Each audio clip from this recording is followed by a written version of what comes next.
Hello, Lou Hamilton from Audible Elegance here in Cincinnati, Ohio. We are located a couple doors north of the Montgomery Inn, across the street from Montgomery Cyclery. We have a webpage, www.audibleelegance.com. I do a monthly blog. We also have an orphanage that has new and used equipment on it. Take a look at that. We do work on Facebook, Instagram, and X. And so enjoy the readings on those. Right now, I'd like to talk about one of the areas that's misunderstood that I see occasionally. It was far more popular in the 80s and certainly the early 90s, which is the direct connection of a source to a power amplifier. This was also a time when there were a lot of passive preamplifiers as well. And we've seen it go away, but I've seen it come back a little bit. We actually experimented again in the store to help people understand this. The fact that you have a volume control output on a source device, it could be like a streamer, doesn't mean that it's going to sound optimally going directly into a power amplifier. And the reason for that is that most power amplifiers don't have buffered inputs, which deal with all sorts of little peculiarities, whereas preamplifiers, in fact, do.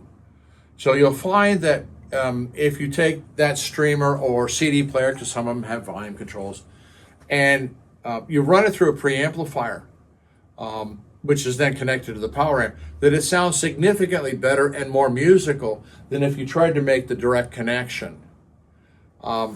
Probably, this was the downfall of passive preamplifiers, because they too do not have buffered circuitry.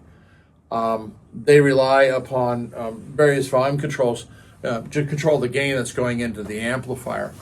And we had one that was done by California Audio Labs years ago with an extraordinarily expensive volume control.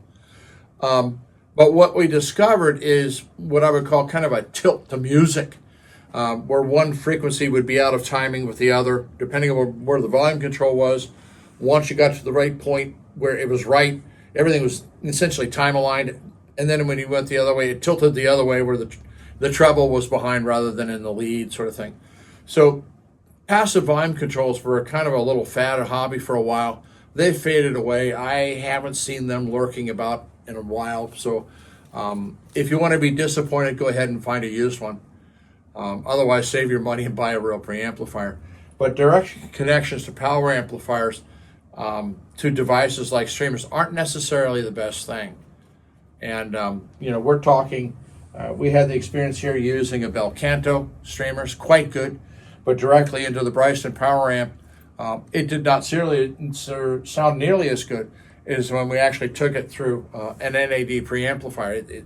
It was significantly far more musical. So beware of that trap that while you might be saving money to listen to music, you're not going to typically hear it musically right. You're going to have sound, but it's not going to be in time, rhythm, pitch, and emotion. So give that a comparison yourself. You'll hear it, and there we are. Thank you.